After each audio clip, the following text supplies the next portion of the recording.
Stabili ma gravissimi i dipendenti rimasti feriti domenica nel terribile incidente alle acciaierie venete di Padova. Nel pomeriggio i lavoratori si sono riuniti in assemblea. L'intera categoria è pronta allo sciopero. Venerdì i metalmeccanici si fermeranno per 2 ore in tutto il Veneto. A Padova lo sciopero sarà di 4 ore con una manifestazione proprio davanti allo stabilimento di Riviera Francia. Sono preoccupati 400 dipendenti dell'azienda, colleghi di lavoro di Marian Bratu e Sergio Ittodita.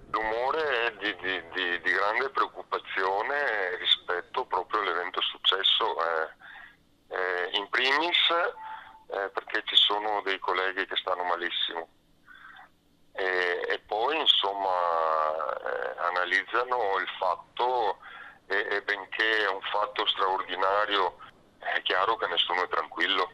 Intanto continuano le indagini con i primi probabili iscritti nel registro degli indagati. La Procura della Repubblica di Padova sta individuando esperti in grado di fornire una spiegazione all'incidente che domenica scorsa ha provocato i 4 feriti. Nello specifico si intende dare una spiegazione tecnica ai motivi che hanno portato al cedimento del gancio provocando la colata di acciaio rovente. La temperatura è sopra i 1500 gradi dall'enorme contenitore che sorreggeva. L'area intanto è ancora sottoposta a sequestro.